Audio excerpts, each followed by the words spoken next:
Hyderabad LB stadium వేదికగా లెక్చరర్లు, teacher ఉద్యోగాలకు ఎంపికైన వారికి ముఖ్యమంత్రి రేవంత్ రెడ్డి నియామక పత్రాలు అందించారు. ఈ సందర్భంగానే ఎల్బీ స్టేడియంలో రేవంత్ రెడ్డికి ఇంగ్లీష్ భాష సరిగా రాదని తరచూ ప్రతిపక్ష బీఆర్ఎస్ నేతలు చేస్తున్న ఆరోపణలకు ఎల్బీ స్టేడియం సాక్షిగా ముఖ్యమంత్రి తిప్పికొట్టారు. తాను ప్రభుత్వ పాఠశాలలోనే చదివి సీఎం అయ్యానని పేర్కొన్నారు. మరోవైపు తాను జిల్లా పరిషత్ పాఠశాలలో తెలుగు మీడియంలో చదివినట్లు గుర్తు చేశారు. గుంటూరు, గుడివాడకు వెళ్లి కార్పొరేట్ పాఠశాలల్లో చదవలేదని కౌంటర్ ఇచ్చారు.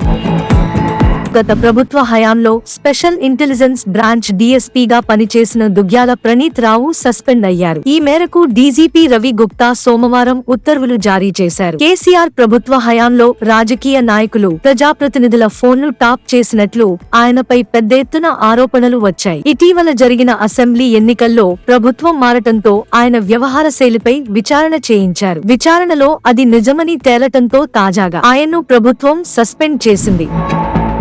గత అసెంబ్లీ ఎన్నికల్లో బీజేపీ తరఫున ఆందోళ్ అసెంబ్లీ నియోజకవర్గానికి పోటీ చేసి పరాజయం పాలైన సినీ కమెడియన్, మాజీ మంత్రి బాబు మోహన్ కే. పాల్ నేతృత్వంలోని ప్రజాశాంతి పార్టీలో జాయిన్ అయ్యారు. ఆందోళ్ సీటు కేటాయింపులోనే పార్టీ నేతలతో తీవ్ర ఘర్షణ వాతావరణం తలెత్తగా ఆ ఎన్నికల్లో బాబు మోహన్ ఓటమి పాలయ్యారు. ఈ క్రమంలోనే ఎన్నికల తర్వాత ఇటీవలే బీజేపీ నేతలపై తీవ్ర విమర్శలు గుప్పించిన బాబు మోహన్ ఎట్టకేలకు ఆ పార్టీకి రాజీనామా చేశారు. తాజాగా ప్రజాశాంతి పార్టీ కండువా కప్పుకున్నారు. ప్రజాశాంతి పార్టీ తరఫున త్వరలో జరగనున్న లోక్సభ ఎన్నికలకు వరంగల్ స్థానం నుంచి బరిలో దిగనున్నారు.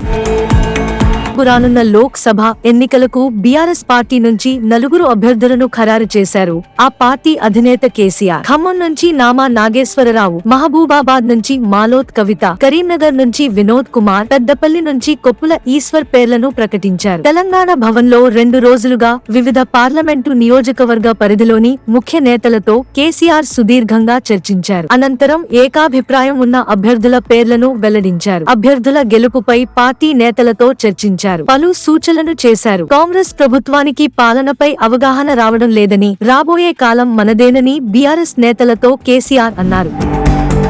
ఏపీ ఎన్నికల్ని సీరియస్ గా తీసుకున్న జనసేన పార్టీ అధినేత పవన్ కళ్యాణ్ అయితే ఎన్నికలకు సమయం దగ్గర పడటంతో ప్రచారాన్ని ముమ్మరం చేయాలని భావిస్తున్నారు. తాడేపల్లి గూడెంలో జరిగిన సభలో పవన్ కళ్యాణ్ ఆసక్తికర వ్యాఖ్యలు చేశారు. ఓవైపు రాజకీయాల్లోనూ ఉంటూనే మరోవైపు సినిమాలు కూడా చేస్తున్నారు. సినిమాలకు తాను తీసుకునే రెమ్యూనరేషన్ ని రాజకీయంగా ఖర్చు చేస్తున్నారు. తాను నటిస్తున్న ఓజీ సినిమా రెమ్యూనరేషన్ ని ఎందుకోసం ఉపయోగించారు అనేది చెప్పుకొచ్చారు. ఓజీ సినిమాకి వచ్చే రెమ్యూనరేషన్ ని కేజీ బియ్యం కూడా కొనుక్కోకుండా మొత్తం డబ్బుని హెలికాప్టర్ ఖర్చుల కోసమే ఉపయోగించుకోవాల్సి వస్తుంది అన్నారు.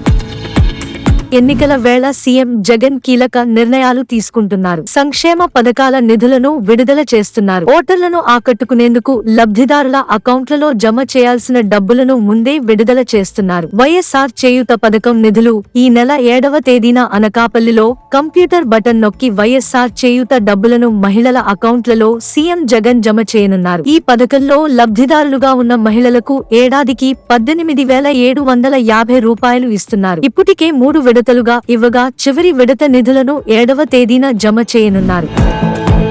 ఆంధ్రప్రదేశ్లోని వైసీపీ ప్రభుత్వం వచ్చిన వెంటనే రాష్ట్రంలో ప్రతి 50 ఇళ్లకు ఒకరు చొప్పున నియమిస్తూ గ్రామ, వార్డు వాలంటీర్లను సైతం నియమించడం జరిగింది. దీంతో పాటు విపక్షాలు వాలంటీర్లను సైతం గతంలో టార్గెట్ చేస్తూ నానా హంగామా చేశారు. అంతేకాకుండా వీరందరినీ టార్గెట్ చేస్తూ గతంలో పలు రకాల విమర్శలు చేసిన టీడీపీ నేత చంద్రబాబు ఇప్పుడు రూటు మార్చి ఎన్నికల వేళ వాలంటీర్లలో ఉన్న ఆందోళనను సైతం తొలగిస్తూ కీలకమైన హామీ ఇచ్చారు. టీడీపీ జనసేన ప్రభుత్వం చేపడితే వాలంటీర్లను కొనసాగిస్తామంటూ నిన్నటి రోజున పెనుగొండలో జరిగిన ఒక సభలో హామీ ఇచ్చారు. వాలంటీర్లు ఎవరిని ఉద్యోగాల నుంచి తొలగించమని, అలాంటి ఆలోచన కూడా చేయమని తెలియజేశారు. వారికి ఖచ్చితంగా న్యాయం చేస్తామంటూ వెల్లడించారు చంద్రబాబు.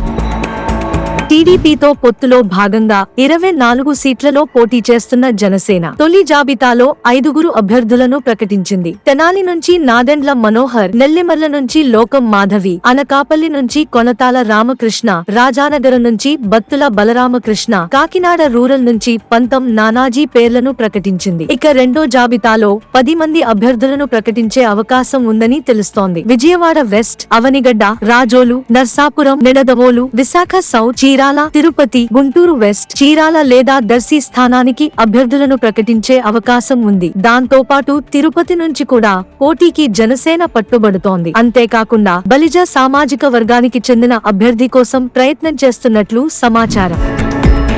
ఎన్నికల ప్రవర్తన నియమావళి ఉల్లంఘనకు సంబంధించిన 2 కేసుల్లో పరారీలో ఉన్న బీజేపీ మాజీ ఎంపీ, సినీ నటి జయప్రద రాంపూర్ కోర్టులో లొంగిపోయారు. పలుమార్లు నోటీసులు, నాన్ బెయిలబుల్ వారెంట్లు జారీ చేసినప్పటికీ జయప్రద కోర్టు విచారణకు హాజరు కాలేదు. దీంతో రాంపూర్లోని MP, MLA court CrPC order 70 ప్రకారం లొంగిపోయారు. సిఆర్పిసి 82 జారీ చేయడంతో ఆమె కోర్టులో లొంగిపోయారు. గాంధీ మైదాన్లో జన్ విశ్వాస్ మహా ర్యాలీలో బీహార్ మాజీ ముఖ్యమంత్రి, ఆర్జేడీ నేత లాలూ ప్రసాద్ యాదవ్ పాల్గొన్నారు. ఈ సందర్భంగా ఆయన మాట్లాడుతూ మోదీ పరివార వాదంపై దాడి చేస్తున్నారని విమర్శించారు. లాలూ ప్రసాద్ యాదవ్ వంశపారంపర్య రాజకీయాలను ప్రధాని మోదీ విమర్శించారు. దీనికి కౌంటర్ గా లాలూ ప్రసాద్ యాదవ్, నీకు కుటుంబం లేదు, నీవు అసలు హిందువు కూడా కాదు అని కీలక వ్యాఖ్యలు చేశారు. కర్ణాటక ముఖ్యమంత్రి సిద్ధరామయ్య సోమవారం ప్యాలెస్ గ్రౌండ్స్ లో జరిగిన కాంట్రాక్టర్ల సదస్సును ప్రారంభించారు. ఆ సదస్సులో ఆయన మాట్లాడుతూ, ఇంతకు మునుపు తమ ప్రభుత్వ హయాంలో కాని, ప్రస్తుత ప్రభుత్వ సమయంలో కాని ఎవరైనా తనకు 5 పైసలైనా లంచం ఇచ్చినట్లు రుజువైతే రాజకీయాల నుంచి తప్పుకుంటానని బీజేపీ విమర్శలపై స్పందిస్తూ సిద్ధరామయ్య ఈ వ్యాఖ్యలు చేశారు.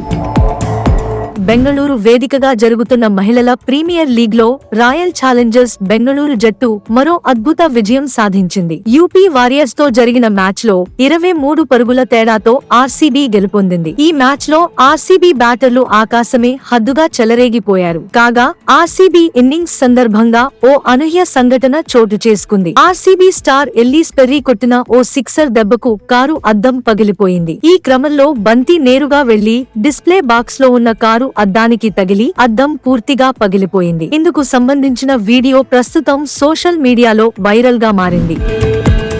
బ్యాడ్మింటన్ క్రీడకు యువ షట్లర్ సాయి ప్రణీత్ వీడ్కోలు పలికాడు. గత కొన్నేండ్లుగా గాయాలతో ఇబ్బంది పడుతున్న సాయి ప్రణీత్ తన కెరీర్ కు గుడ్ బై చెబుతున్నట్లు తన ఇన్స్టాగ్రామ్ వేదికగా ప్రకటించాడు. గాయాలతో ఫిట్నెస్ పరంగా సమస్యలు ఎదుర్కొంటున్న కారణంగా ఈ నిర్ణయం తీసుకోవాల్సి వచ్చిందని ప్రణీత్ తెలిపాడు. తన ఈ సుదీర్ఘ ప్రయాణంలో తనకు మద్దతుగా నిలిచిన ప్రతి ఒక్కరికి ప్రణీత్ కృతజ్ఞతలు తెలిపారు. ఎలక్ట్రిక్ కార్ల దిగ్గజం టెస్లా అధిపతి ఎలాన్ మస్క్ ప్రపంచ సంపన్నుడి హోదాను కోల్పోయారు. టెస్లా కంపెనీ షేర్ల విలువ సోమవారం ఏకంగా 7.2% క్షీణించడంతో ఆయన సంపద విలువ $197.7 బిలియన్ తగ్గింది. దీంతో బ్లూంబర్గ్ బిలియనీర్స్ సూచీలో 200.3 బిలియన్ డాలర్లతో అమెజాన్ వ్యవస్థాపకుడు జెఫ్ బెజోస్ ప్రపంచ నంబర్ 1 కుబేరుడిగా అవతరించారు.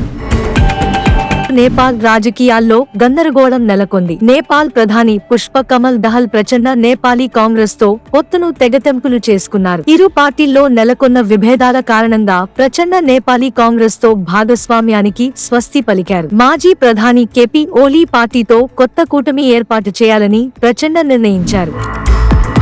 నారాయణ విద్యాసంస్థల అధినేత, మాజీ మంత్రి నారాయణ అల్లుడు పునీత్ పై పన్నుల ఎగవేత కేసు నమోదు అయ్యింది. అంతేకాదు, ఈ కేసు విచారణలో భాగంగా బంధువుల ఇళ్లలో కూడా తనిఖీలు జరిపిన పోలీసులు 1 కోటికి పైగా నగదును సీజ్ చేశారు. ఈ సోదాలపై జిల్లా ఎస్పీ తిరుమలేశ్వర్ రెడ్డి మీడియాతో మాట్లాడుతూ, ఇన్స్పైర్ మేనేజ్మెంట్ సర్వీస్ పేరుతో మాజీ మంత్రి నారాయణ అల్లుడు పునీత్ జీఎస్టీ ఎగొట్టారని తెలిపారు.